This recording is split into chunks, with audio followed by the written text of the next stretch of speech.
Di era digital didefinisikan sebagai 5A. Aware, appeal, ask, act, dan advocate. Nah, tapi waktu mereka perbaiki lagi menjadi versi yang Yes Gojek versi kamu, itu sampai view-nya sampai 20 jutaan. Jadi benar-benar tergantung dari konten yang kita keluarkan, apakah itu cocok dengan customer kita, dengan target segmen kita, nanti ini akan berjalan terus. Nah, setelah kita kasih bobot prioritasnya, kita timbang di kolom sebelah kanan adalah account-account kita. Kolom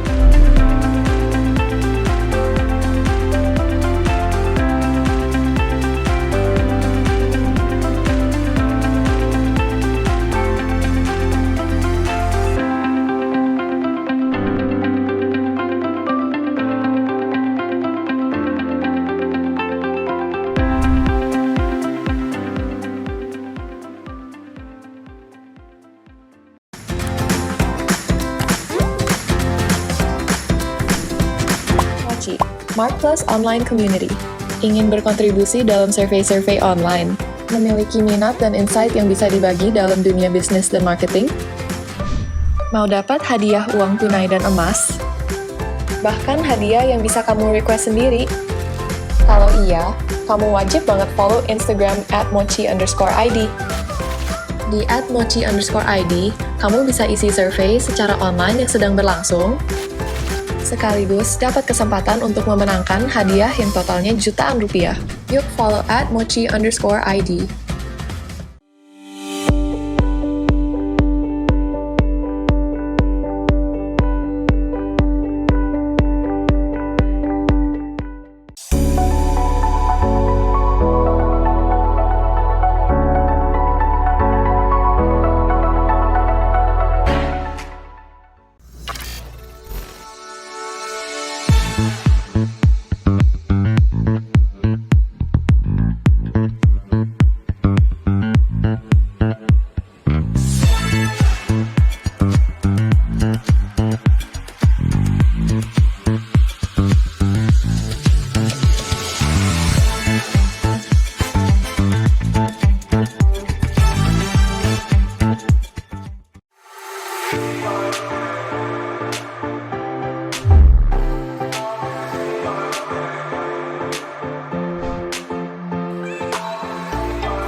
hambar tahu menerjang menerkam melumpuhkan daya jiwa menajam hancuran bertahta menyiksa tanpa ampun menewaskan adakah di sini sebekas benda harapan ayo bangkitlah menyerah bukanlah pilihan kawan coba ingatlah Bumeros bilang badai pasti berlalu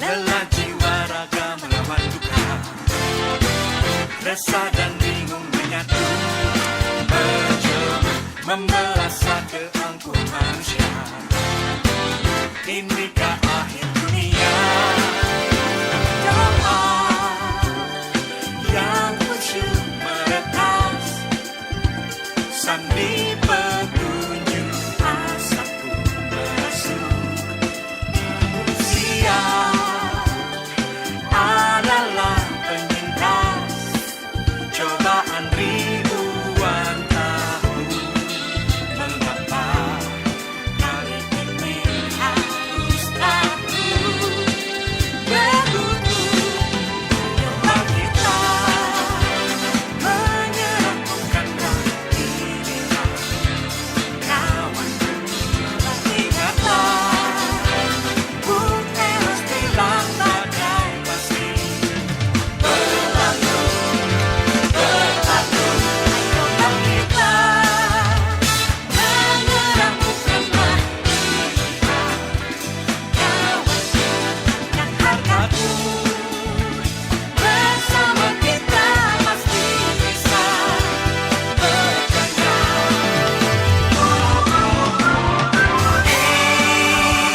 menyerah bukanlah pilihan kawanku coba ingatlah Bumeros bilang badai pasti berlalu ayo bangkitlah menyerah bukanlah pilihan kawanku angkat hargamu bersama kita pasti bisa berjaya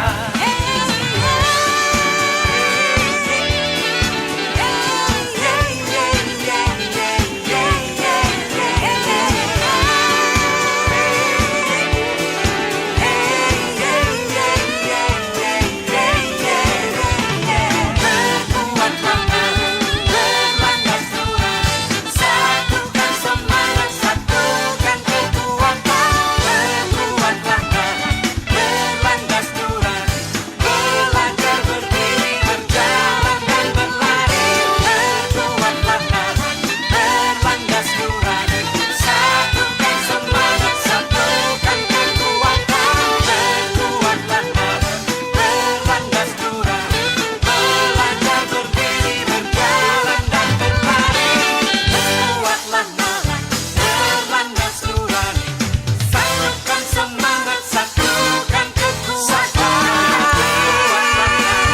berlandas Tuhan yang terbunyi wujudkan tanganmu berkuatlah nalar berlandas Tuhan satukan semangat satukan kekuatan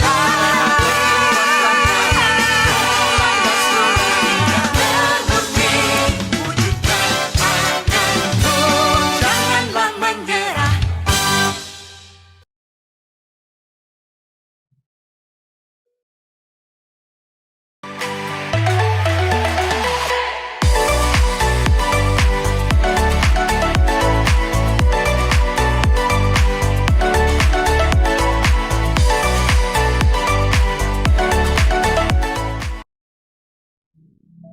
Happy weekend Sobat MI, kembali lagi bersama saya Sofi dalam Mark Plus Goes to Campus episode ke-94. Hari ini saya akan menemani Sobat MI selama 1,5 jam ke depan, dan seperti biasa, kalau di Mark Plus Goes to Campus ini kita akan memberikan banyak inspirasi serta sudut pandang terkait dengan creativity, innovation, entrepreneurship, dan juga leadership yang telah atau sudah dilaksanakan oleh lembaga pendidikan tinggi di Indonesia. Tapi sebelum itu, saya ingin menyapa terlebih dahulu Pak Raditya Tanu, selaku Principal of Mark Plus Institute, yang hari ini akan memandu diskusi bersama para narasumber kita nantinya. Selamat pagi Pak Radit. Pagi, Mbak Sofi. Pagi. Wah, kayaknya udah semangat banget nih ya. Nah, Sobat MI, sebelum kita masuk ke segmen pertama, saya juga tentunya ingin menyapa terlebih dahulu para narasumber kita yang sudah hadir bersama kita secara virtual pada hari ini. Ada 2 narasumber kita. Yang pertama saya ingin menyapa terlebih dahulu Profesor Dr. Insinyur Ricardus Eko Indrajit, MSc, MBA, MPhil, MA, atau lebih dikenal sebagai Prof. Eko Indrajit. Selamat pagi, Pak Eko. Selamat pagi, apa kabar? Alhamdulillah baik. Nah, Prof. Eko Indrajit ini merupakan rektor dari Pradita University yang nanti mau sharing-sharing ya, Prof ya? Ya, betul. Oke, baiklah. Kemudian kita juga sudah membersamai kita nih, sudah ada Dr. Indra Adi Budiman MPD selaku Rektor Universitas Majalengka. Selamat pagi, Dr. Indra. Selamat pagi, Assalamualaikum. Waalaikumsalam. Selamat siang, Prof. Apa kabar, Pak? Salam kenal, Prof. Semua pembicara kita udah pada akrab nih ya. Nah, tapi sebelum kita memulai diskusi kita pada hari ini, kita mau menyaksikan terlebih dahulu highlight MGTC pada episode sebelumnya. Karena di episode-episode sebelumnya ini kita memang banyak mengundang narasumber-narasumber menarik. Nah, mari kita saksikan terlebih dahulu highlight di MGTC episode sebelumnya.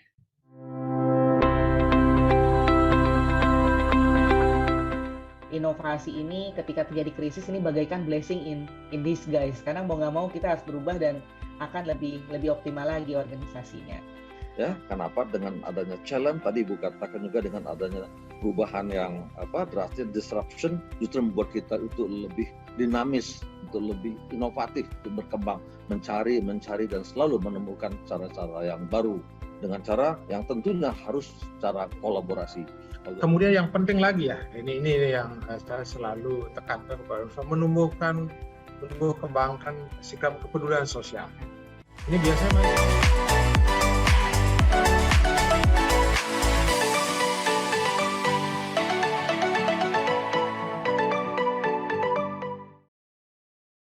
Wow, tentunya ketika kita pengen ngobrolin MGTC, pastinya kan kita pengen banget nih nggak sabar ngobrol sama narasumber-narasumber kita hari ini. Tapi sebelum itu, saya ingin mengundang Pak Radit untuk memaparkan sedikit konsep terkait dengan entrepreneurial marketing, yaitu salah satu buku yang baru diterbitkan oleh Mark Plus.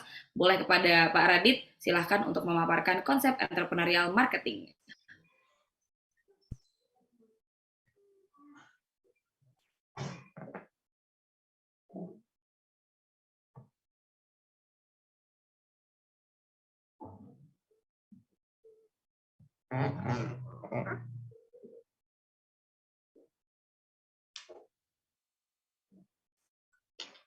Oke, sudah terlihat ya Bapak dan Ibu. Saya izin untuk sharing terlebih dahulu ya, Prof. Eko dan juga Pak Dr. Indra terkait dengan materinya. Ini saya akan sharing terkait dengan educating the next generation leader. Jadi selamat pagi Sobat MI semua. Perkenalkan, saya Raditya dari Mark Plus Institute, dan pada kesempatan kali ini saya akan sharing terkait dengan educating the next generation leader gitu ya. Jadi bagaimana kita bisa mendevelop dan mengembangkan future leader ke depannya. Nah, kita bisa awali dari learning proses ya saat ini yang semakin dynamic gitu ya. Dan ini berlaku baik untuk dunia akademik maupun untuk di praktisi begitu ya, di dunia kerja begitu. Setidaknya kita bisa lihat untuk dunia praktisi, kita bisa ambil beberapa pendapat dari para prominent figure di industri begitu ya. Ada dari Executive Chairman dari Tata Business Excellence Group yang mengatakan bahwa ke depannya proses people development itu sudah bukan lagi sebatas di dalam kelas begitu ya. Sifatnya saat ini menjadi lebih dua arah dan melibatkan conversation. Begitu. Kemudian kalau kita lihat juga yang selanjutnya pendapat dari Samantha Hammock, beliau adalah Chief Learning Officer dari American Express. Beliau berpendapat bahwa saat ini dengan adanya teknologi dan bantuan pembelajaran secara virtual itu bisa memberikan kita fleksibilitas begitu ya, dan bisa membuat para learner itu lebih tertarik untuk belajar, untuk mempelajari hal-hal baru dengan cara yang berbeda. Kemudian kita lihat lagi pendapat yang selanjutnya dari Nick Van Den. Beliau adalah former Chief Learning Officer dari McKinsey. Beliau berpendapat bahwa saat ini ada opportunity yang sangat besar untuk merubah dunia kerja itu sebagai learning place. Nah, ini tidak terlepas dari memang kondisi ataupun dinamika bisnis yang sangat volatile begitu ya. Jadi konteksnya adalah para workers itu atau para pegawai itu perlu melakukan upskilling dan juga reskilling. Nah, sehingga nanti ke depan trennya proses pembelajaran itu perlu memiliki 4 karakteristik. Yang pertama, learning itu harus sifatnya itu personalized. Artinya kita perlu mendesain program yang sesuai dengan apa yang menjadi kebutuhan dari learner-nya dan bisa diakses sesuai dengan pace dari learner-nya tersebut dengan pilihan media yang juga diinginkan oleh learner-nya. Kemudian yang selanjutnya adalah learning is contextualized. Artinya learner itu akan mendapatkan value dari proses pembelajaran ketika mereka bisa mengimplementasikan knowledge, skills, dan juga attitude yang sesuai dengan actual environment-nya. Jadi relevan dengan pekerjaannya sehari-hari begitu. Kemudian yang selanjutnya adalah learning is socialized. Jadi saat ini proses learning itu sangat harus mengedepankan kolaborasi dan juga diskusi yang dua arah. Jadi proses know why, know what, dan juga know how-nya itu perlu dideliver dalam social nature, gitu ya. Bukan lagi yang sifatnya satu arah, tapi dua arah dan sangat mendorong proses kolaborasi. Yang keempat, yang terakhir, karakteristiknya adalah learning harus bisa di-tracking, begitu ya. Jadi kita harus punya sistem yang transparan, yang memungkinkan kita maupun para learner-nya itu men-tracking proses pembelajaran yang terjadi, begitu. Termasuk untuk nanti menentukan kira-kira next action-nya akan seperti apa berdasarkan proses pembelajaran yang telah mereka lakukan.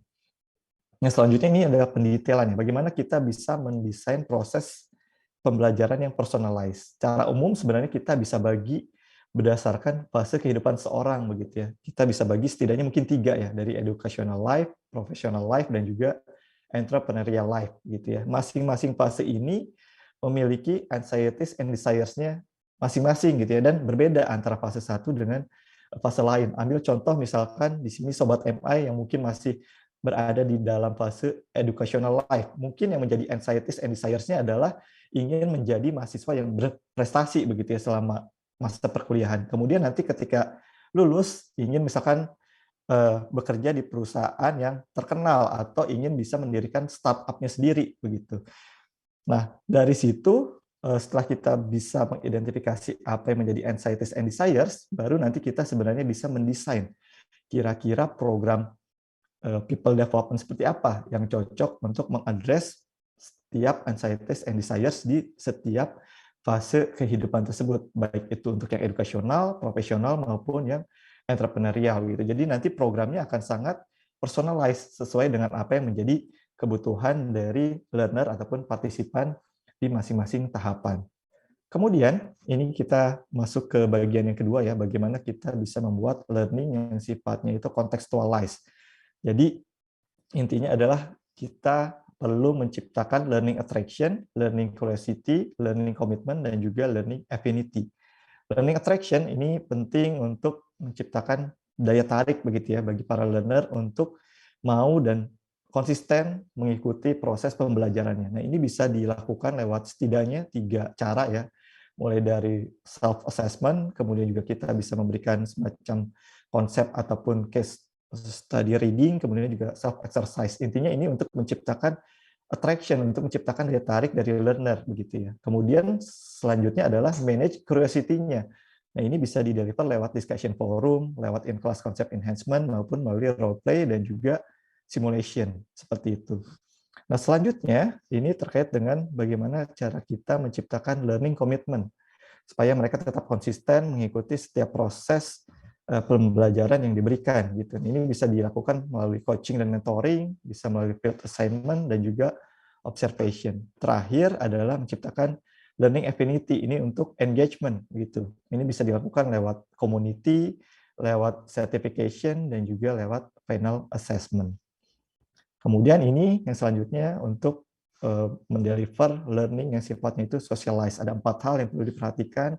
Dari yang pertama adalah menciptakan attention gitu ya. Di sini kita fokus untuk menciptakan big picture-nya, menciptakan sense of urgency untuk para learner supaya mereka bisa mengikuti setiap materi yang diberikan.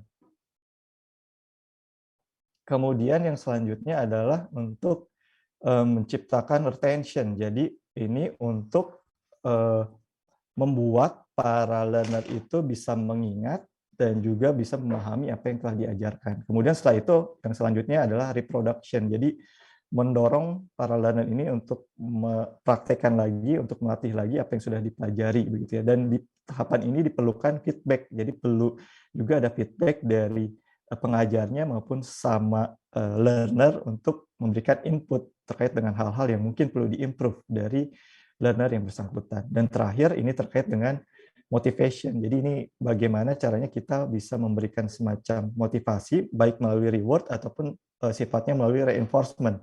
Tujuannya untuk membuat para learner ini konsisten dalam mempraktikkan apa yang sudah mereka pelajari ke dalam kehidupan ataupun ke dalam aktivitas sehari-hari. Kemudian yang selanjutnya bagaimana membuat learning itu bisa di-track. Ini intinya tadi bagaimana kita secara transparan membuat proses pembelajaran itu bisa dimonitor progresnya dan juga nanti kita bisa mengidentifikasi next action yang perlu kita lakukan untuk mengimprove apa yang sudah kita lakukan. Nah, terkait dengan hal ini kita bisa melakukan benchmark ke berbagai macam entitas, baik dari misalkan yang business school dengan open program sampai ke yang remote personalized learning platform. Karena masing-masing entitas ini memiliki advantage dan juga challenges-nya masing-masing. Ambil contoh ketika kita mau mengadaptasi model dari business school, di mana mereka memiliki keunggulan, punya pedagogical capital yang sangat kuat, tapi di sisi lain challenges-nya kadang apa yang diberikan itu kurang kontekstual dengan misalkan apa yang dibutuhkan oleh dunia kerja. Seperti itu. Jadi intinya di sini kita bisa mengkombinasikan pendekatannya dari berbagai macam institusi yang ada.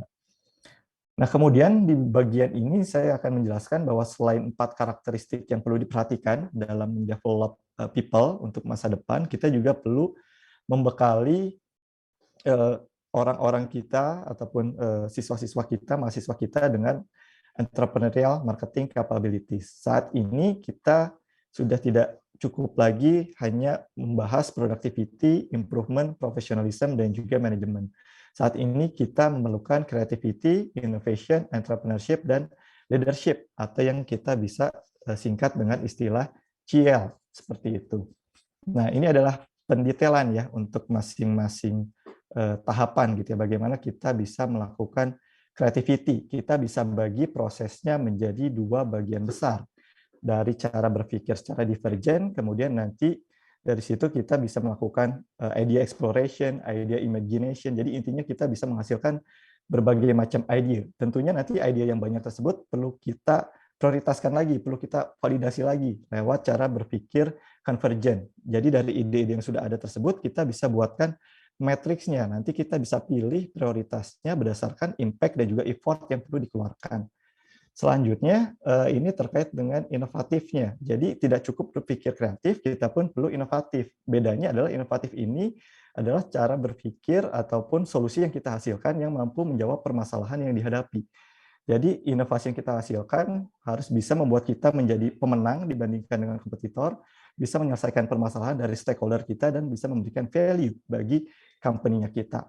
Kriterianya ada 3, yaitu harus desirable, visible, dan juga viable. Kemudian ini terkait dengan entrepreneurship, cirinya ada 3, perlu bisa menjadi opportunity seeking, calculated risk taker, dan juga menjadi network collaborating. Begitu. Jadi ini adalah prinsip-prinsip dari seorang entrepreneur, dan ini bisa diaplikasikan juga baik untuk konteks kita sebagai mahasiswa ataupun sebagai pegawai, seperti itu. Dan terakhir ini terkait dengan leadership, tentunya kita juga perlu bisa memimpin anggota tim kita dengan mengedepankan values gitu ya. Jadi menciptakan value dan juga di sisi lain dengan memperhatikan values. Nah, ini bagian terakhir, jangan lupa juga untuk memvalidasi capability yang kita miliki melalui antara lain certification program gitu. Biasanya certification program ini terkait dengan kompetensi tertentu dan biasanya juga berjenjang. Ada berbagai macam entitas yang bisa melakukan sertifikasi. Salah satunya adalah MARC+. Misalkan kita bisa mengikuti sertifikasi untuk memvalidasi bidang yang kita kuasai begitu ya. Bisa itu terkait dengan brand misalnya, sales, service ataupun digital, dan kita bisa sesuaikan juga jenjangnya, apakah itu level yang operasional, manajerial, atau bahkan sampai ke level yang strategik seperti itu. Jadi mungkin seperti itu, Bapak dan Ibu, Sobat EMA semua, apa yang bisa saya sampaikan. Jadi ada 4 capability yang perlu diperhatikan, kemudian juga ada 4 karakteristik pembelajaran yang perlu kita perhatikan juga, dan yang terakhir jangan ragu untuk memvalidasi kompetensi yang kita miliki. Seperti itu. Mungkin itu saja yang bisa saya sampaikan. Selanjutnya saya kembalikan ke Mbak Sofi. Silakan, Mbak Sofi.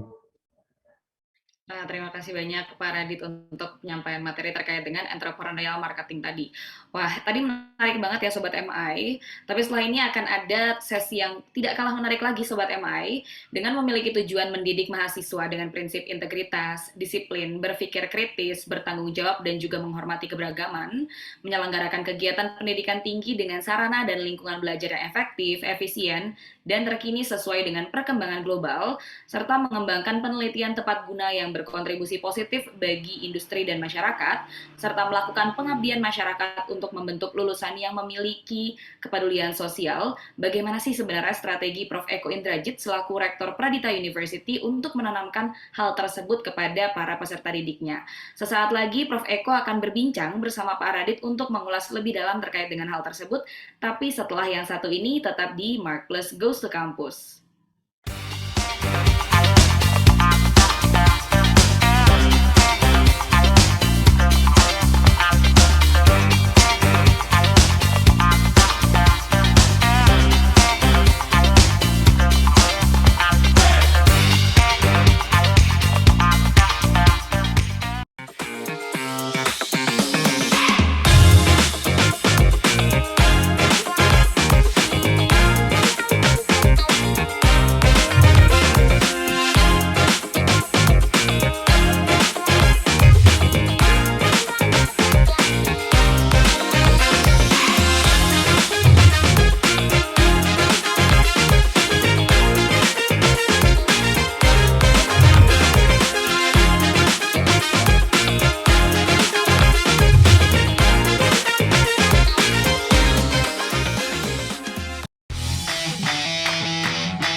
Melalui Pradita, Hermas Sasri berharap dapat berkontribusi dalam menjembatani dunia pendidikan dengan dunia industri.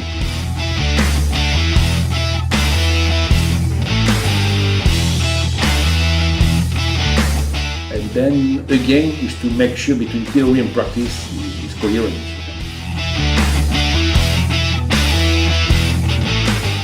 Ini sesuatu hal yang paling penting.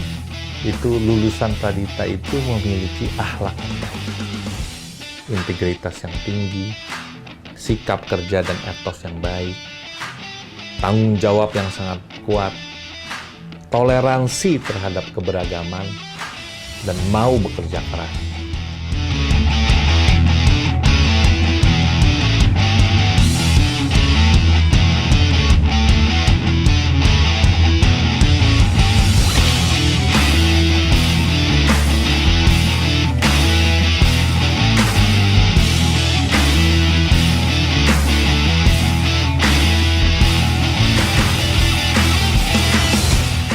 Itulah Sumarekon membuat konsep yang namanya Enterprise University, bahwa industri dengan perguruan tinggi merupakan bagian yang saling tidak terpisahkan.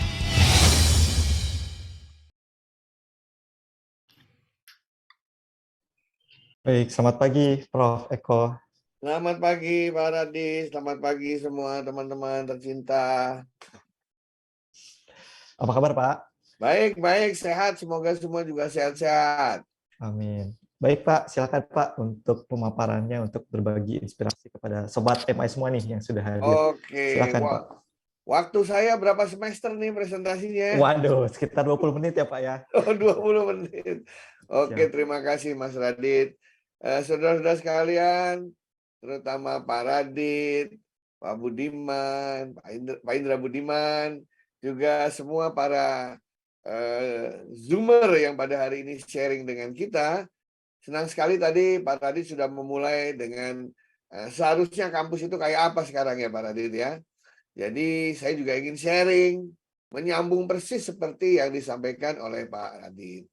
Kebetulan saya sekarang ditunjuk sebagai rektor Pradita University gitu. Dan ketika saya diangkat jadi rektor, saya ditanya apa yang akan membuat pembeda Pradita University dengan yang lain ya. Namanya pembeda itu kan bukan asal beda begitu ya. Tetapi apa sebenarnya yang ingin kita tuju? Karena Indonesia itu kan sangat heterogen, kebutuhannya heterogen. Nah, karena kami adalah kampus yang dibangun oleh suatu grup besar, yaitu grup Sumarekon, maka kami mencanangkan sebuah filosofi, sebuah konsep yang kami beri nama sebagai Enterprise University, Pak Radit. Ya, kelihatan sudah ya, aman ya? Nah, sudah terlihat ya, Pak. Enterprise University. Nah, apa itu Enterprise University? Jadi sebenarnya Enterprise University yang kami maksud itu adalah di mana perguruan tinggi yang filosofi sistem pendidikan dan pembelajarannya berbasis pada karakteristik ekosistem korporasi dalam dunia industri global, begitu. Nah, jadi inilah sebenarnya filosofi dari kami, karena kami bukan research university, kami adalah teaching university, lebih mengarah pada professional university yang diharapkan akan menciptakan para young professionals, gitu istilahnya. Sehingga semua kami arahkan ke sana. Nah, konsep mengenai filosofi ini kami ringkas dalam singkatan enterprise itu sendiri, Pak. Ya. Jadi, saya cepat aja ya Bapak Ibu. Yang pertama, yang pertama adalah excellent cybergogy, Pak. Wah, kita udah nggak ngomong pedagogi lagi sekarang. Di tempat kami mengandung excellent cybergogy. Tadi Pak Radit kan mengatakan mengenai pedagogi capital gitu ya, betul sekali. Cybergogy ini begini, karena filosofinya sederhana. Karena hampir semua materi yang ingin diberikan di perguruan tinggi udah ada di internet semua ya. Semua sudah ada di YouTube begitu. Jadi kita tidak lagi deliver materials itu enggak gitu. Tapi bagaimana kita melaksanakan proses belajar mengajar di mana yang namanya resource itu ada di mana-mana, yang namanya sumber belajar ada di mana-mana, bahkan dosen pun ada di mana-mana gitu. Jadi sebagai contohnya nih Pak, kita ngapain gitu ya. Misalnya nih, mata kuliah kami punya jurusan DKV misalnya. Nah, DKV itu banyak kelas di mana dosen yang ngajar itu dosen dari Cekoslovakia, dosen dari Polandia, dosen dari Amerika, tetapi ya lewat virtual begitu. Lewat virtual, nanti mereka mengajari untuk membuat karya, siswanya membuat karya, kita pamerkan secara langsung dalam bentuk pameran karya begitu. Nah, di pihak yang sama, dosen kami juga mengajar di Amerika, dosen kami juga mengajar di Polandia, supaya bisa saling bertukar pengetahuan. Wah, itu kalau dilihat kan biaya efisien sekali, Pak. Nggak bayar apa-apa orang itu memang exchange ya. Exchange dosen, exchange knowledge. Jadi kita menggunakan cybergogy di sini. Jadi bagaimana ilmu mengajar, ilmu memfasilitasi proses pembelajaran dalam lingkungan cyber. Itu E yang pertama. Yang kedua, itu N-nya adalah nurturing characters. Tadi salah satu pemilik kami, Pak Herman, mengatakan bahwa nyari orang pinter, bikin orang pinter itu gampang, Pak. Yang penting dia mau belajar gitu ya. Tapi membuat orang dengan karakter yang hebat itu susah. Membuat orang dengan integritas tinggi. Membuat orang dengan punya rasa tanggung jawab, punya rasa empati, punya soft skills yang baik. Itu tidak bisa diajarkan. Tapi harus diberikan contoh dan dialami dalam kehidupan kampus sehari-hari. Oleh karena itu, kami sangat ketat di kampus itu terkait dengan behavior. Yang bukan behavior dalam arti kata diajarkan, tetapi memperlihatkan antara sesama kita sebagai pembelajar. Ya, jadi kami mencoba membuat kampus yang profesional. Jadi suasana di korporasi itu dibawa ke kampus, Mas. Gitu ya. Jadi itu yang kami maksud dengan pembentukan pemupukan karakter dari awal sehingga nanti ketika masuk ke korporasi sudah terbiasa. Yang ketiga, ETI adalah transdisciplinary approach. Tidak ada lagi permasalahan di dalam kehidupan sehari-hari yang hanya bisa diselesaikan oleh satu approach. Jadi prodi-prodi di tempat kami harus kerjasama, Pak. Jadi misalnya mana mungkin kita bicara smart city cuma orang IT doang. Ya smart city harus ngomong sama orang planologi, sama orang arsitek, sama orang sipil, sama orang desain interior, ya kan? Nah, karena semua itu saling terkait begitu. Jadi proyek bersama banyak sekali, bahkan kami punya satu restoran kecil, ya restoran kecil, tapi di dalamnya ada 6 prodi yang mengelola. Prodi bisnis cari uangnya, ya kan? Prodi kuliner bikin masakannya, prodi desain interior mendesain interior dari restorannya, prodi akuntansi ngitung-ngitung keuntungannya, ya gitu ya. Nah itu semua yang kami lakukan. Jadi sebanyak mungkin is a transdisciplinary approach. Nah karena adanya program dari pemerintah Kampus Merdeka ini menjadi mudah dilaksanakan. Ya. Kemudian berikutnya, ya, berikutnya ini adalah, nah ini dia. Kami ingin tahu bahwa peserta didik kami itu berhasil atau tidak sederhana. Menciptakan produk. Menciptakan artefak. Setiap setiap mata kuliah harus menghasilkan produk.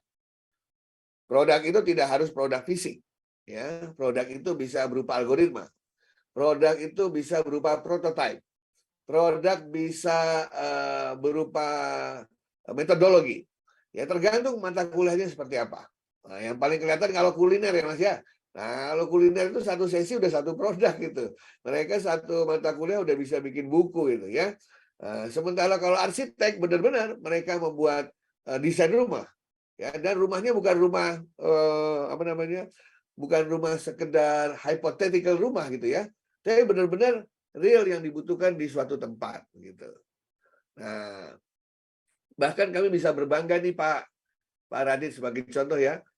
Suatu ketika kan ada ini KPU, ya, Komisi Pemilihan Umum Indonesia lagi mau cari desain maskot untuk KPU besok gitu. Nah, pada saat yang sama pelajaran kami juga dimulai. Akhirnya 30 anak yang ada di ruangan itu harus ikut lombanya semua, Pak. Nah, selama mengikuti lomba itu, dosen kami memberikan penguatan, pengayaan mengenai logo yang baik seperti apa itu maskot, bagaimana perimbangan huruf, pemilihan huruf, perimbangan antara gambar dan huruf dan lain sebagainya. Jadi mereka benar-benar membuat produk untuk tujuan itu. Jadi semua harus ikut lomba. Alhasilnya mengagumkan, Pak. Dari 850 karya yang dikirim dari seluruh Republik Indonesia, ada 10 finalis. Dari 10 finalis, 6 dari mahasiswa kami, Pak. Dan itu baru semester 3. Dan dari 6 itu, juaranya adalah salah satu dari mahasiswa Pradita semester 3. Jadi nanti kalau bapak-bapak, ibu-ibu dapat lembar KPU itu ada 2 logo, itu ada 2 maskot itu, nah itu adalah karya dari mahasiswa sebagai penerapan dari evaluation through product ini. Nah, kemudian berikutnya yang namanya richness in experience. Dalam tanda petik, saya tidak ingin lulusan Pradita University itu dianggap sebagai fresh graduate, Pak. Kesannya kalau fresh itu kan masih hijau ya, Pak ya. Fresh itu kayaknya belum ada pengalaman apa-apa gitu. Nah, karena waktu di kuliah menciptakan banyak produk, maka sebenarnya mereka begitu lulus sudah menjadi profesional muda atau young professional. Dan CV-nya tidak kosong karena mereka sudah bisa memperlihatkan portofolio produk yang mereka ciptakan selama di perkuliahan. Kalau zaman saya dulu mustahil bikin gitu, Pak. Ya, karena biayanya mahal dan lain sebagainya. Tapi dengan adanya teknologi, dengan adanya konsep cybergoji, maka ini menjadi lebih mudah melaksanakannya. Jadi richness in experience while in the campus gitu. Ya, jadi kita tidak memisahkan antara ini kampus nanti lulus masuk industri, tidak. Sedapat mungkin industri masuk ke dalam kampus. Dan percaya apa tidak Pak, konsep magang kami dimulai dari semester 1 Pak. Ya, magang itu tidak berarti harus saya pergi ke perusahaan terus di sana seharian ya kayak orang kerja, tidak. Konsep magang kita sangat luas. Malah industri yang masuk ke kampus. Misalnya ujian tengah semesternya itu asalnya dari industri. Tugas kelompoknya asalnya dari industri. Dan kalau Bapak Ibu lihat MOU kami dengan industri tidak sekedar MOU. Ada satu pasal yang mengatakan direktur utama dari perusahaan itu minimum 1 tahun sekali jadi pembicara tamu di tempat kami. Jadi anak-anak langsung ketemu sama the person gitu ya, the CEO gitu ya. Ya, tidak lewat. Jadi mereka tahu kemana arah kemajuan industrinya dan mereka juga mencintai ilmunya karena melihat dari orang yang sudah sukses dan mengendalikan perusahaan yang besar. Nah, karena menciptakan produk, maka metode pembelajaran yang paling tepat adalah project-based learning. Nah, project-based learning ini, walaupun tujuannya menciptakan produk, tetapi ketika mereka berada dalam project itu kan isinya lebih dari 1 orang, 4 atau 5 orang. Disitulah mereka belajar kompetensi abad ke-21 yang kita kenal dengan 4C itu. Mereka belajar kolaborasi, mereka belajar komunikasi, mereka belajar creative thinking gitu ya. Creativity dari situ gitu ya. Dan satu lagi mereka belajar critical thinking selama berada di project itu. Jadi sekaligus belajar ilmunya, kognitifnya dengan cara membuat produk yang sesuai dengan teori yang diajarkan di kelas dan yang dibutuhkan industri. Namun dalam membuat proyek itu mereka mengasah soft skill-nya. Nah, berikutnya adalah resourceful partners. Bagaimana kami memilih mitra-mitra kerja kami? Bagaimana kami memilih kerjasama dengan pihak yang lain? Resourceful partners adalah kalau ketika kami mengajak industri untuk kerjasama, terutama dimulai dari MOU, PKS, dan lain sebagainya, kami selalu mencari partner yang resourceful, yang punya akses ke berbagai sumber daya, tidak saja di Indonesia, tapi di seluruh dunia. Kenapa? Karena kita yakin bahwa kami terbatas dalam berbagai hal. Ya, oleh karena itu, kalau Pak Radit datang ke kampus kami sekarang, kampus A dan B hanya berada di tempat 2,5 hektar, gitu ya. Tetapi seluruh kota yang dibangun oleh Sumarekon itu adalah laboratorium hidup kami, Pak. Jadi kami punya laboratorium hidup di Gading Serpong, di Bekasi, di Bogor, di Bandung, di Bali, di Makassar. Itu menjadi laboratorium hidup kami. Nah, di dalam kampus kita isinya adalah berdiskusi dan mengasah keterampilan maupun kompetensi.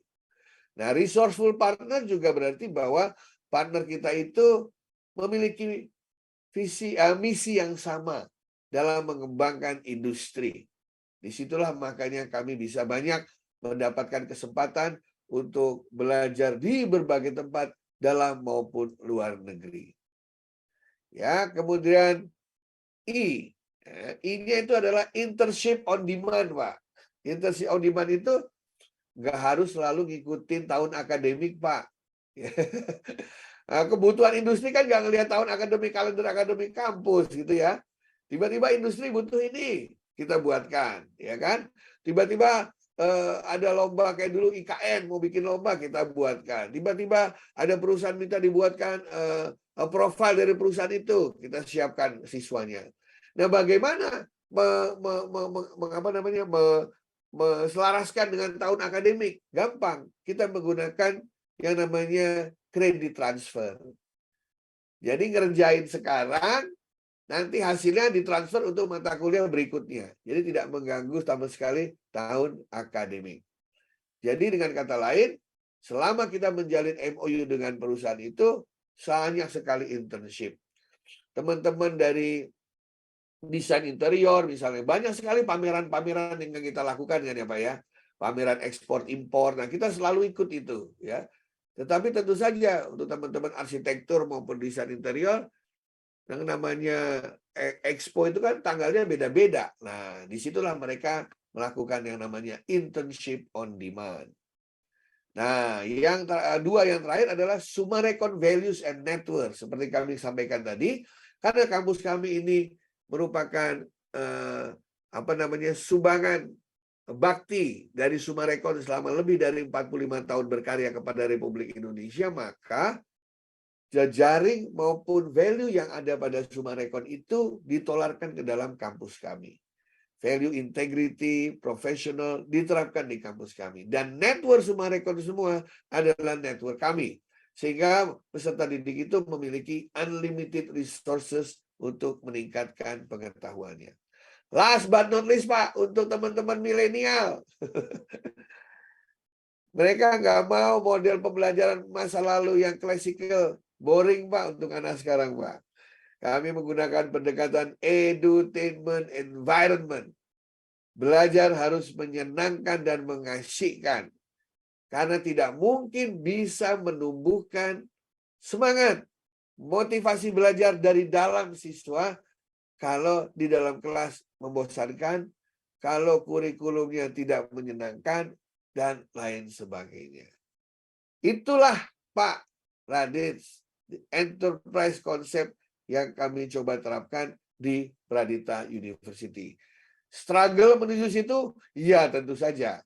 Karena saya sebagai rektor harus memastikan dosen-dosen saya memiliki mindset yang sama, memiliki keterampilan yang sama. Disitulah kami selalu berlatih dari hari ke hari, masih jauh dari sempurna, tapi paling tidak dari karya-karya mahasiswa yang terjadi, yang berhasil memenangkan banyak sekali lomba, mulai dari lomba masak, kuliner, di kafe, ya, lomba karya, sampai lomba membuat games gitu ya, membuat kami yakin bahwa filosofi ini baik untuk peserta didik. Karena walau bagaimanapun juga, yang merasakan terjadinya proses pembelajaran adalah peserta didik itu sendiri. Terima kasih, saya kembalikan ke Mas Radin. Terima kasih, Prof. Eko, sangat inspiratif sekali ya penjelasannya, di mana tadi Pradita University sudah mendifferentiate dirinya begitu ya Pak ya, menjadi enterprise university, dan itu diterjemahkan ke dalam enterprise concept yang tadi saya catat Pak satu persatu, sangat inspiratif, sangat insightful juga bagi saya dan mungkin juga bagi sobat MA yang lain. Bikin singkatan gitu kan yang ngajarin Marcus juga. Ya Pak. Baik Pak, terima kasih. Mungkin saya yakin sudah banyak pertanyaan yang masuk, tapi kita simpan dulu sampai nanti di akhir sesi ya Pak, dan mohon berkenan tetap stay bersama kami. Dan Pak Radit, saya akan pindah layar ya, karena saya sambil pakai notebook ya. Baik. Sip, thank you. Baik, terima kasih sekali lagi Prof. Eko. Selanjutnya Sobat MI akan ada narasumber yang tidak kalah seru dari Pak Indra Budiman selaku Rektor dari Universitas Majalengka. Tapi sebelum itu, saya akan kembalikan dulu kepada Mbak Sofi. Silakan Mbak Sofi.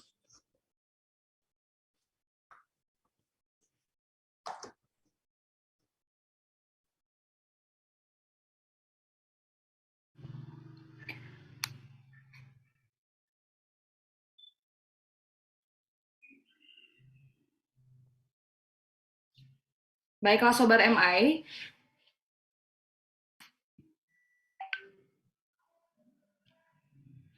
Sobat MI, kita akan beranjak ke segmen selanjutnya. Kita akan langsung saja mengundang pembicara kita yang sangat menarik nih kali ini. Kita sudah tidak sabar juga dengan visi menjadi pusat keunggulan akademik di Jawa Barat tahun 2026 yang didukung dengan sistem tata kelola universitas yang baik untuk terwujudnya universitas yang sehat dan terkemuka pada taraf nasional. Bagaimana sebenarnya strategi Dr. Indra Adi Budiman, MPD selaku Rektor Universitas Majalengka untuk menjadi salah satu yang terbaik?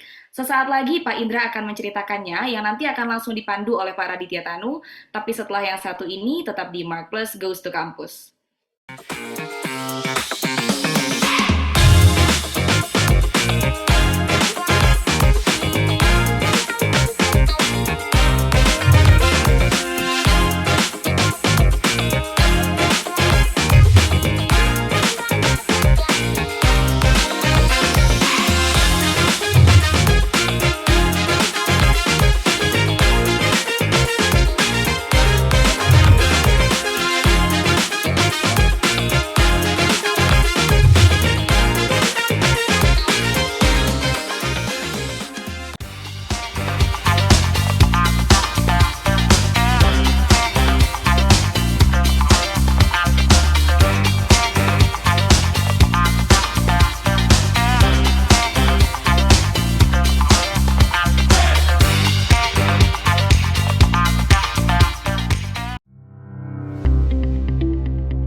Majalengka Exotic Sundaland.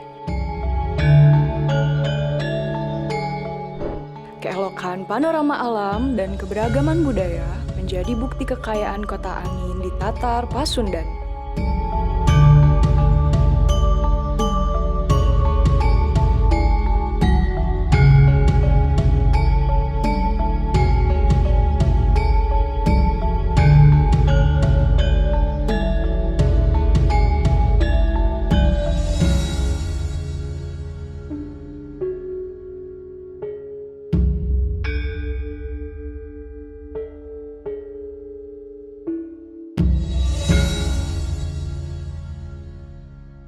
Meski sempat dijuluki kota pensiun, Kabupaten Majalengka tengah merangkak maju dalam berbagai sektor pembangunan infrastruktur, kebudayaan,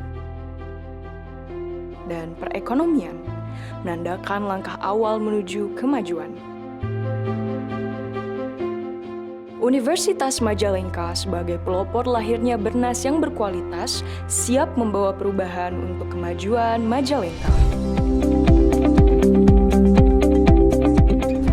Universitas Majalengka berlokasi di Kabupaten Majalengka, Provinsi Jawa Barat, lokasi strategis yang berada di tengah Kabupaten Majalengka. Universitas Majalengka resmi berdiri pada 18 April 2006.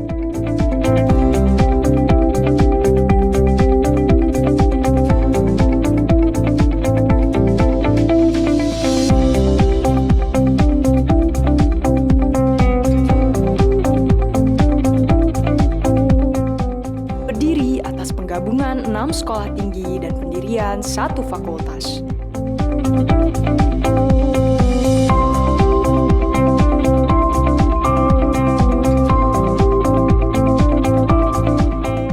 Hingga saat ini, Universitas Majalengka atau UNMA sudah menjadi perguruan tinggi dengan sistem tata kelola bertaraf nasional, menjadikan UNMA sebagai perguruan tinggi terbaik dalam penyelenggaraan pendidikan, penelitian, dan pengabdian kepada masyarakat di Majalengka, sesuai dengan Tridharma Perguruan Tinggi dan selaras dengan visi misi Universitas Majalengka. Saat ini, UNMA memiliki 7 fakultas dan 1 program pasca sarjana terakreditasi dan terverifikasi, yaitu Fakultas Ilmu Sosial dan Ilmu Politik, Fakultas Keguruan dan Ilmu Pendidikan, Fakultas Ekonomika dan Bisnis, Fakultas Pertanian, Fakultas Agama Islam, Fakultas Teknik, Fakultas Hukum, dan program Pasca Sarjana. Sebagai langkah awal lahirnya mahasiswa yang siap membangun negeri di masa depan, UNMA terus meningkatkan kurikulum pembelajaran searah dengan kebutuhan dunia usaha dan dunia industri yang selalu berevolusi setiap saat. Dengan menerapkan metode student-centered learning dan mengajak mahasiswa mengikuti program pemerintah MBKM, UNMA telah mengembangkan tidak hanya sarjana yang berkualitas dan berwawasan luas, tetapi juga yang dapat menerapkan ilmunya di dunia industri dan untuk kebaikan masyarakat serta lingkungan. Dalam mengoptimalkan pembelajaran, Universitas Majalengka menyediakan berbagai sarana dan prasarana penunjang, seperti perpustakaan dan ruang baca, auditorium, ruang kelas,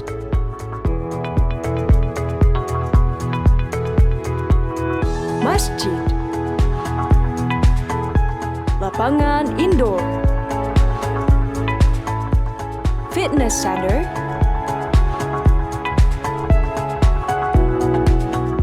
laboratorium biologi,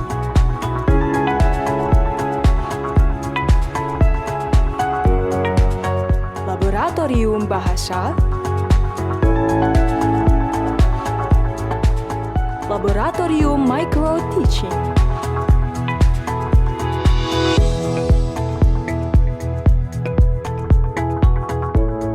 Laboratorium Anatomi Fisiologi.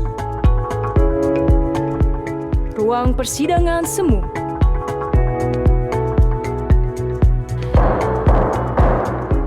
Greenhouse.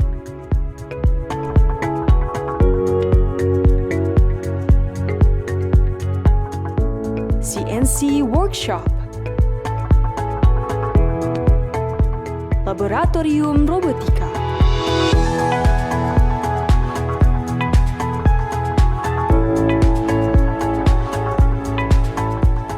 Laboratorium Multimedia. Studio Podcast.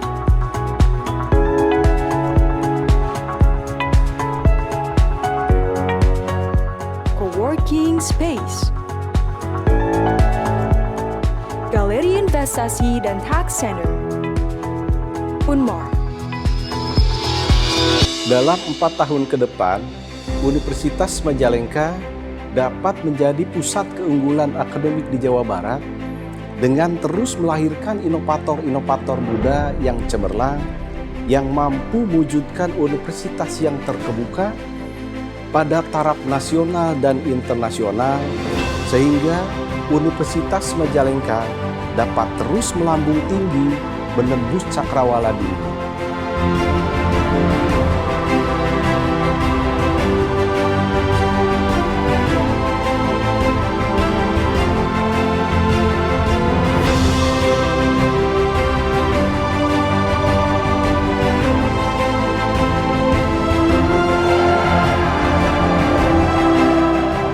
Universitas Majalengka, beras berkualitas.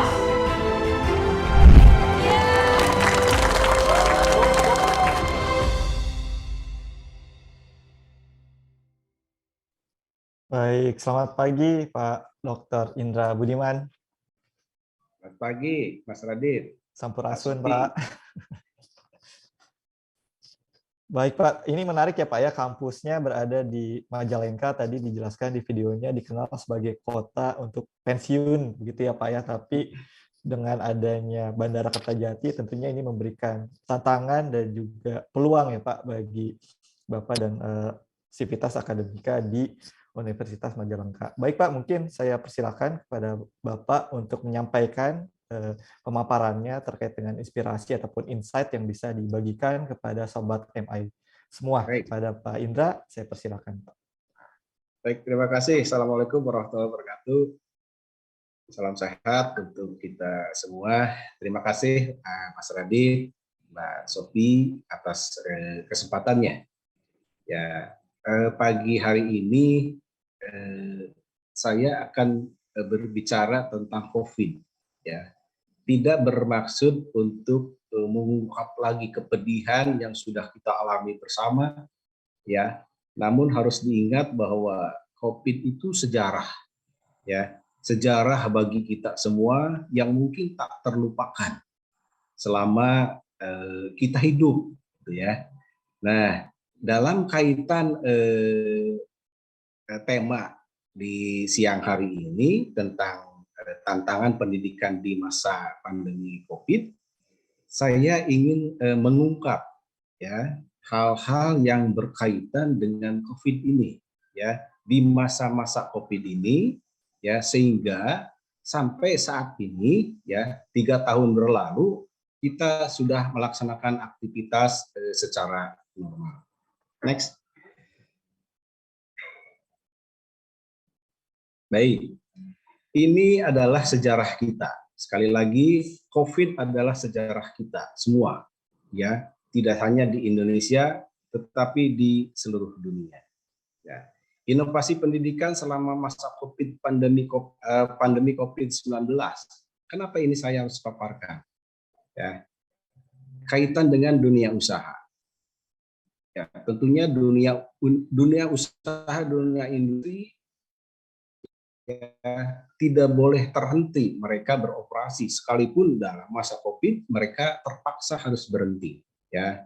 Tapi ketika sekarang aktivitas mereka sudah kembali pulih ya, tentunya SDM yang dulu ya sempat diberhentikan sekarang aktif kembali dan bahkan memerlukan banyak lagi ya SDM yang mumpuni, berkualitas dan sesuai dengan kebutuhan dunia. Di sini sepintas aja saya akan sampaikan bahwa selama pandemi COVID ini ya praktis kita melakukan segala aktivitas itu secara daring gitu ya, dengan berbagai teknologi yang ada ya kita gunakan ya sehingga transfer ilmu atau mendapatkan ilmu tidak terhenti ya. Di sini disebutkan bahwa selama perkuliahan ya semua dosen memanfaatkan teknologi pembelajaran melalui daring gitu ya. Namun di sela-sela kepedihan karena pandemi Covid ya ada hal yang juga menguntungkan bagi dunia pendidikan. Kenapa?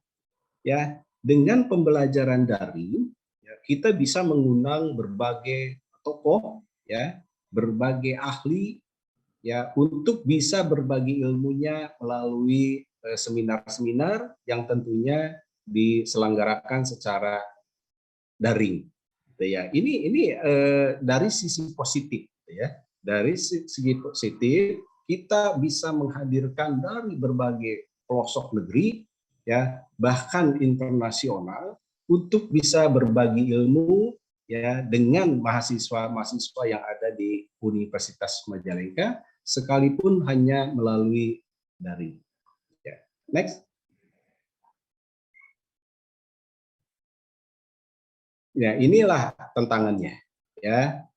Selama proses pembelajaran banyak hal yang merintangi ya, sehingga terkadang bahwa pembelajaran ini tidak berjalan sesuai dengan keinginan kita ya.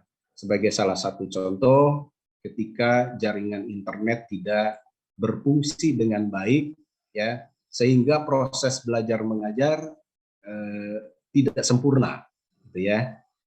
Selanjutnya ada kurangnya pendampingan orang tua. Ya, kita ketahui bersama dan tidak boleh juga dinafikan bahwa selama proses pembelajaran daring ya kadangkala ada ya mahasiswa, siswa atau siapapun ya yang melaksanakannya tidak dengan sungguh-sungguh ya.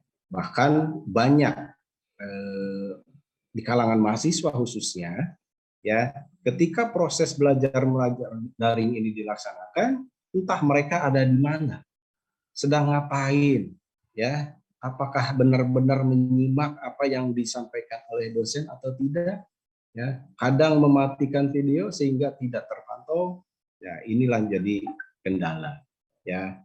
Dengan pembelajaran daring tentunya bahwa mahasiswa pun perlu ada biaya ekstra, ya, karena harus sebagian harus membeli kuota untuk bisa melaksanakan proses belajar mengajar daring ini, ya. Terus selanjutnya gagal teknologi dosen dan mahasiswa, ya. Ketika tidak terpenuhi teknologi yang cukup untuk bisa melaksanakan proses belajar mengajar secara daring ini, ya, tentunya ada hal yang kurang, ya. Ada pengetahuan yang mungkin tidak lengkap, ya. Karena tadi ya dengan daring tentunya sangat tergantung dengan kualitas jaringan internet, ya, sehingga kalau terganggu ya otomatis transfer ilmu ya terjadi tidak sesuai dengan harapan, ya. Motivasi belajar rendah tentu gitu ya, karena ada mahasiswa yang justru sangat bersemangat ketika proses belajar mengajarnya itu dilaksanakan secara luring, ya, secara tatap muka, ya, sehingga ketika proses terpaksa harus dilaksanakan secara daring, ya, motivasi belajar otomatis berkurang, ya. Selanjutnya kegiatan atau praktikum, gitu ya. Sangat disayangkan ketika mahasiswa harus memahami, ya, teknologi-teknologi yang dilaksanakan secara langsung, ya, terpaksa harus dilaksanakan secara daring. Akan sangat berbeda ya proses belajar praktikum yang harusnya secara langsung ya, tetapi ketika disampaikan secara virtual ya tentunya akan berbeda. Nah, ini tentunya sangat mengganggu. Selanjutnya, pembelajaran tidak efektif karena banyak dosen ke bawah ya. Ini hilang nih. Oke, belum. Oke, ya, tidak efektif ya karena dengan pembelajaran daring tadi kendalanya adalah sinyal yang kurang baik sehingga proses belajar mengajar pasti terganggu ya, dan kurang efektif karena memang bimbingan secara tidak langsung dengan langsung pasti akan sangat berbeda tentunya. Next. Bagaimana membangun jiwa kewirausahaan mahasiswa di Universitas Majalengka khususnya? Bagi dosen, membentuk mata kuliah kewirausahaan. Ya, di Universitas Majalengka, ya mata kuliah kewirausahaan menjadi mata kuliah umum yang wajib diikuti oleh seluruh fakultas, seluruh prodi. Jadi setiap prodi mesti ada mata kuliah kewirausahaan. Kenapa harus? Ya, tadi disampaikan di awal bahwa dunia usaha, dunia industri tentunya memerlukan SDM yang sesuai dengan keinginan mereka ya, dengan kapasitas yang mumpuni ya, sehingga lulusan mahasiswa dari Universitas Majalengka ya bisa diterima di dunia usaha dan dunia industri. Ya. Selanjutnya melakukan training of trainer bagi dosen kewirausahaan ya, sehingga ketika dosen mengajar tentang kewirausahaan ya, mereka bisa mengaplikasikan ilmunya, bisa mentransfer ilmunya kepada mahasiswa ya dengan benar, tepat dan sesuai tentunya. Selanjutnya menggelar expo wirausaha mahasiswa sebagai hasil karya mahasiswa dari seluruh program studi. Ya tentunya ini pemanfaatan dari ilmu yang sudah mereka dapatkan. Sedangkan bagi mahasiswa, ya mengikuti program kreativitas mahasiswa ini sering dilakukan. Ya, pada hari ini di Universitas Majalengka pun sedang dilangsungkan kegiatan seminar yang terkait dengan bursa efek. Gitu ya, bursa efek ya, sehingga mahasiswa pun harus tahu ya pergerakan saham itu sebagai seperti apa ya, bursa efek itu apa manfaatnya. Yang selanjutnya menciptakan produk baru hasil karya mahasiswa pada mata kuliah kewirausahaan ya, seperti yang sudah saya sampaikan tadi bahwa mata kuliah kewirausahaan itu mutlak harus diikuti oleh seluruh mahasiswa, dilaksanakan oleh seluruh prodi yang ada di Universitas Majalengka, sehingga mahasiswa punya gambaran yang jelas ya, tentang bagaimana berwirausaha. Selanjutnya mengikuti Expo Wirausaha mahasiswa sebagai hasil karya mahasiswa setiap program studi. Ini disampaikan ya, diinformasikan dan dipromosikan kepada masyarakat sehingga masyarakat tahu bahwa mahasiswa kami pun memiliki kemampuan wirausaha yang baik. Next. Peran perguruan tinggi menghadapi kampanye, saya rasa ini semua sudah tahu bahwa selama kurang lebih 2 tahun lebih kemarin ya, kita mengkampanyekan 3M, yang membatasi mobilitas, program vaksinasi, dan tentunya adalah program Kampus Merdeka. Lanjut. Oh, sudah selesai. Baik, Bapak dan Ibu, pada intinya bahwa kami Universitas Majalengka senantiasa mempersiapkan diri, gitu ya, menghadapi pergerakan ekonomi yang sekarang sedang menggeliat kembali, ya, sehingga upaya kami di Universitas Majalengka bagaimana lulusan-lulusan kami nanti akan bermanfaat untuk dunia industri. Bahkan untuk meningkatkan hal itu, ya, kolaborasi antara perguruan tinggi dengan dunia usaha. Dalam waktu dekat kami pun akan mencoba membahas tentang dunia usaha dan dunia industri, ya, dengan melibatkan Apindo, ya, untuk bisa hadir di kampus kami, menjelaskan tentang apa yang mereka butuhkan, sehingga kami nanti maksimal mempersiapkan sumber daya manusia yang memang sangat diperlukan oleh dunia usaha dan dunia industri. Terima kasih. Assalamualaikum warahmatullahi wabarakatuh. Waalaikumsalam warahmatullahi wabarakatuh. Terima kasih Pak Indra atas pemaparannya. Tadi menarik ya, yang bagaimana menciptakan jiwa kewirausahaan untuk dosen dan juga mahasiswa, karena memang kewirausahaan ini masih menjadi PR kita bersama ya Pak ya. Jumlah kewirausahaan di Indonesia kisarannya kalau tidak salah masih di kisaran 3,47%. Kalau kita bandingkan ke Singapura ataupun negara-negara lain di kawasan Asia Tenggara masih relatif minimum ya Pak ya. Di Singapura 8%-an, di Malaysia dan Thailand kisarannya 10-12%. Jadi memang masih menjadi PR kita bersama. Tapi tadi menarik Pak penjelasannya. Terima kasih sekali lagi. Sobat MI, setelah ini kita akan masuk ke sesi tanya-jawab bersama 2 orang narasumber kita. Tapi sebelum itu, saya kembalikan lagi ke Mbak Sophie. Silakan Mbak Sophie.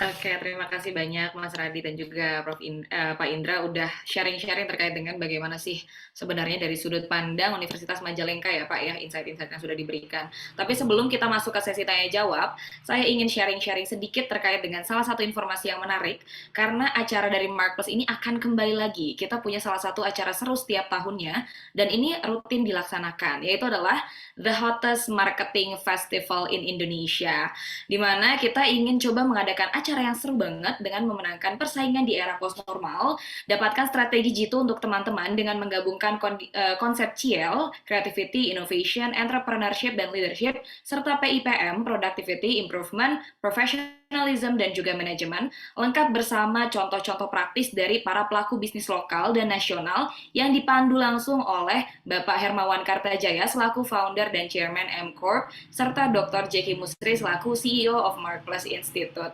The 11th Indonesia Marketing Festival akan hadir di 7 kota utama di Indonesia, yaitu Semarang, Manado, Pekanbaru, Palembang, Bandung, Surabaya, dan juga Denpasar di bulan Agustus 2023 nanti. Jadi teman-teman bisa langsung saja mendapatkan tiketnya yang reguler hanya seharga Rp750.000 dan campus package ini seharga Rp2.500.000 untuk 10 tiket.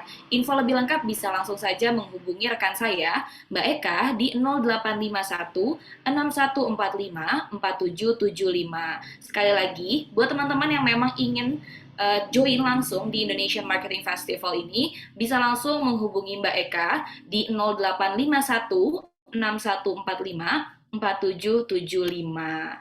Nah, luar biasa sekali nih teman-teman. Setelah ini, kita pengen langsung aja masuk ke dalam sesi tanya-jawab. Boleh untuk teman-teman yang sudah ada pertanyaan-pertanyaan, boleh langsung saja drop pertanyaannya di kolom komentar. Nanti akan kita langsung tanyakan kepada para narasumber kita. Mungkin kita akan langsung masuk terlebih dahulu kepada pertanyaan yang pertama. Ini ada dari Mas Robi Abdul Muluk. Namanya dari Stikom Bandung, ingin bertanya kepada seluruh pengisi acara kita katanya. Kira-kira bagaimana sih ide bisnis yang cocok dengan mahasiswa di era digital yang ringan tanpa modal, tapi bisa menghasilkan suatu hal yang besar dan bisa cepat meningkat, katanya gitu Pak. Mungkin boleh dari Prof. Eko atau dari Pak Indra, silahkan sharing-sharing mungkin. Nanti dilengkapi dengan Pak Radit ya. Mungkin dari Prof. Eko dulu, kayaknya Prof. Oke. Suara saya udah jelas ya? Sudah jelas, Prof. Ya, jadi pengalaman ya dari dosen-dosen dan siswa saya, kalau mau mulai bisnis digital yang paling murah, yang kita nggak harus susah-susah, ya tentu saja adalah trading, jualan produk. Tapi bukan produk buatan sendiri, Mbak. Produk buatan orang lain. Nah, kan sekarang banyak tuh platform-platform open source.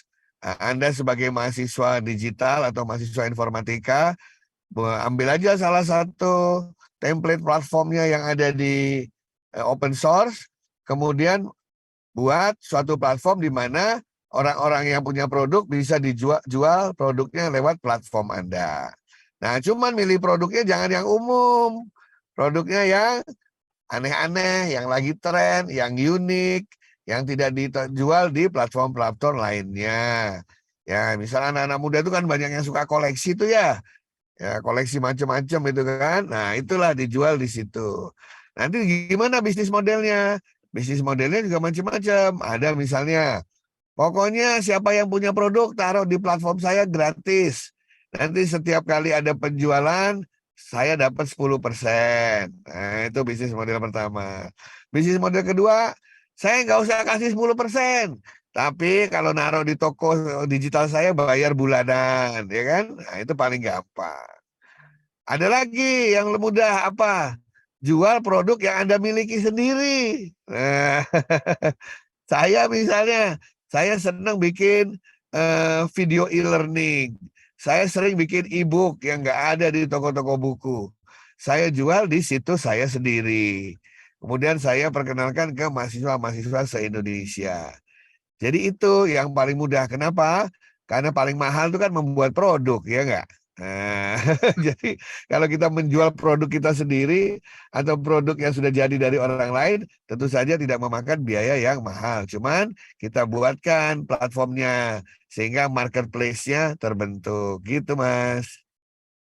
Oke, berarti memang lebih ke arah bagaimana sih kita bisa ngejual produk orang lagi gitu ya Pak ya, tapi dengan memilih produk-produk yang istilahnya unik dan juga menarik lah buat orang-orang sekarang, ataupun kita bisa memilih untuk membuat produk sendiri, karena kalau biasanya ngebikin produk sendiri, apalagi yang simple-simple, modalnya cenderung lebih, itu juga ya Pak ya, jadi lebih bisa kita batasi lah istilahnya ya. Betul, dan ada dalam kendali kita.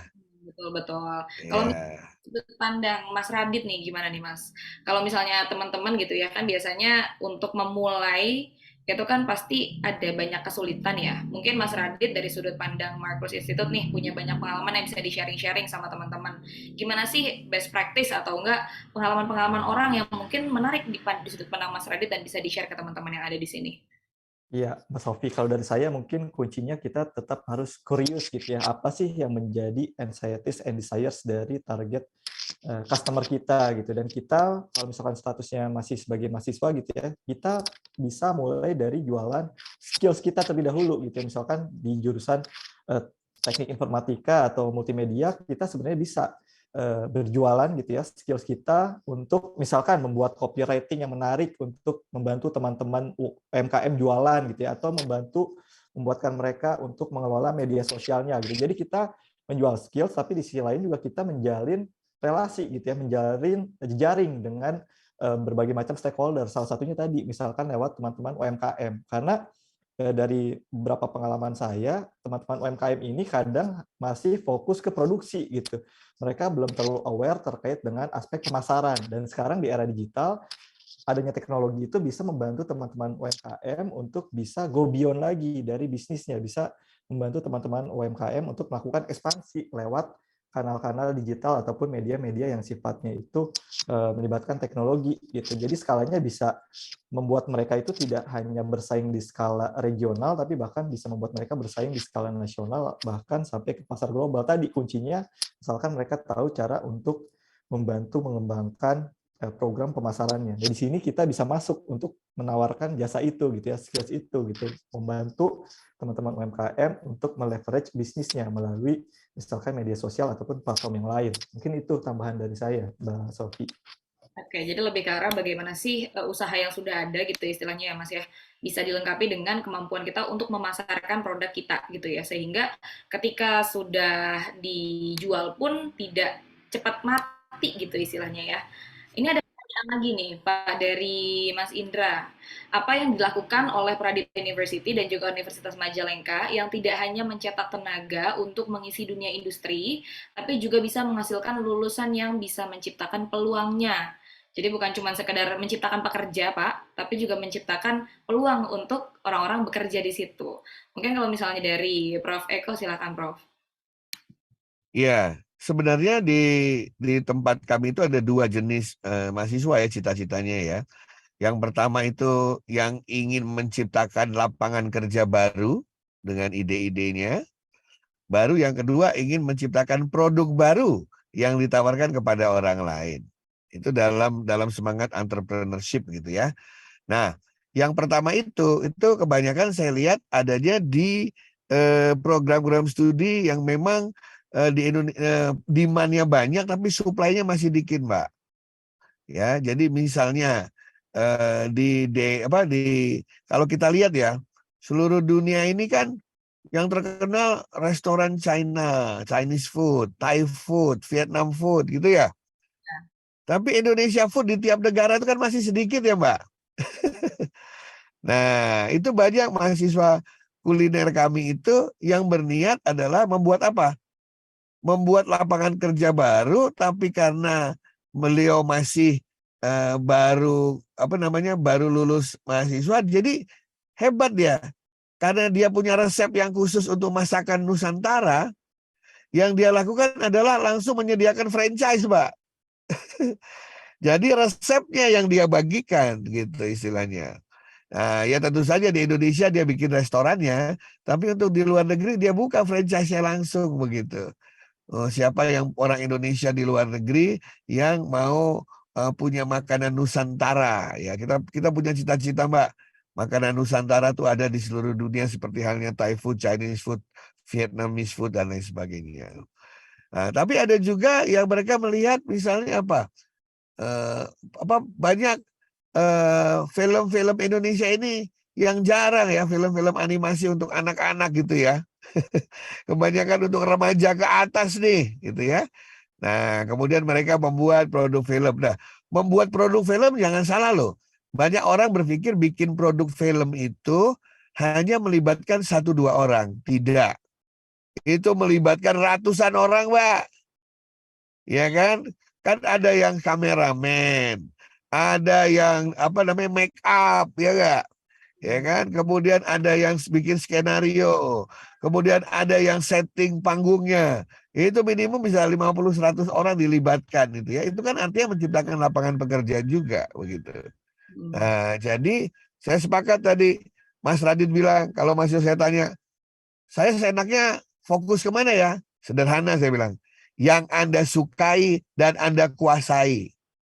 Nah, di situ kan ada enjoyment, Mbak ya. Ya, betul. Ya, jadi nggak usah kadang-kadang mikir saya pengen bikin ini, saya pengen bikin itu dan lain sebagainya. Tapi saya nggak suka, ilmunya nggak saya kuasai, itu biasanya nggak akan sukses. Tapi kalau belajar dari yang Anda sukai dan Anda kuasai, itu pasti akan sukses. Apakah Anda membuat produk atau Anda mengembangkan perusahaan baru. Di Praduta University kami memperkenalkan itu dalam mata kuliah Design Thinking. Nah, dalam Design Thinking itu terbuka menciptakan berbagai ide-ide baru, tidak hanya ide produk atau layanan, tetapi ide bisnis baru juga, termasuk untuk membuka suatu sektor atau lapangan pekerjaan baru. Nah, Design Thinking itu juga wajib, semua harus mengikuti itu, karena berguna bagi semua orang. Demikian Bapak Ibu, terima kasih. Wah, luar biasa sekali nih. Kalau misalnya ngobrol sama Prof. Eko, kayaknya isinya daging semua nih ya, Prof ya. Ini ada juga pertanyaan sedikit nih dari Pak Nurhalis nih ya. Mungkin aku agak bingung sebenarnya pertanyaan apa, tapi aku coba tangkap terlebih dahulu.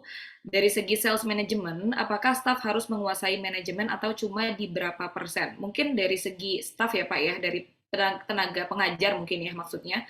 Apakah tenaga Nah, ini tersebut atau bagaimana? Ya, ini pertanyaannya bagus. Tadi saya lupa menyampaikan begitu.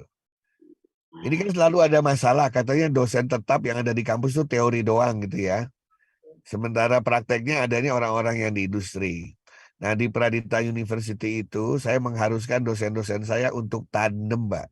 Tandem dengan praktisi industri. Jadi dosen harus punya sahabat atau punya teman atau punya relasi di industri yang berkesesuaian dengan mata kuliah dia, dan orang itu harus ngajar di kelas 2 atau 3 kali. Dari 14 pertemuan, 4 pertemuan harus di luar. Saya minta seperti itu. Nah, supaya dosen kita itu juga selalu ngecek ke industri, bener nggak yang saya kasih ini udah yang termutakhir gitu ya. Nah, sebab kalau tidak, nanti dosen akan ngajarin sesuatu yang sama dengan dosen dia dulu ngajarin dia. Udah jadul itu ya. Sekarang kan udah beda keadaan. Gitu Mbak, untuk cross check and recheck, dan siswa juga mendapat exposure dari dosen maupun praktisi. Nah, Indonesia memberikan sebuah terobosan untuk itu. Kalau dosen seperti saya ini kan namanya punya nomor induk dosen nasional Mbak, NIDN ya Mbak ya. Nah, kalau dosen dari industri boleh jadi dosen. Nanti nomornya namanya NIDK Mbak. Nomor induk dosen khusus. Jadi Mbak Sofi bisa jadi dosen di Pradita, nanti saya bikinin NIDK-nya. Kalau serius bisa sampai profesor tuh Mbak. Aduh, siap Pak. Gitu, thank you. Oke, baiklah Pak. Mungkin ini pertanyaan terakhir nih Pak dari Mas Hasfi. Izin bertanya, menurut Bapak seorang manajer yang baik itu seperti apa Pak katanya? Manajer yang baik, namanya manage ya, dia mengelola sumber daya yang dimiliki. Pasti manajer itu mendapatkan tugas dari direksi, betul ya? Mendapatkan KPI, KPI, Key Performance Indicator. Manajer yang baik adalah manajer yang bisa membantu perusahaan mencapai target-target yang sudah dicanangkan, gitu ya, bersama dengan seluruh orang-orang yang dikelolanya. Nah, dan ada lagi yang penting, Mbak. Anak buahnya mencintai manajer itu. Betul. Itu yang paling susah. Karena kalau kita udah mencintai manajer kita bekerja secara tim dan datang ke kantor itu senang. Betul. Nah, kalau suasananya senang, pasti komunikasinya enak, dan mencapai tujuan perusahaan menjadi lebih efektif dan lebih mudah gitu Mbak. Istilah saya gini, menjadi manajer yang dirindukan oleh anak buahnya. Dan dirindukan juga oleh bosnya manajer itu.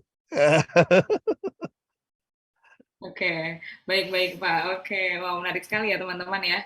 Jadi kalau misalnya kita ngobrolin terkait dengan hal-hal tadi itu pastinya nggak akan ada habisnya ya. Tapi sayang sekali Sobat MI, sesi tadi tanya jawab itu juga merupakan sesi penutupan dalam perjumpaan kita di program Mark Plus Goes to Campus pada episode ke-94 kali ini.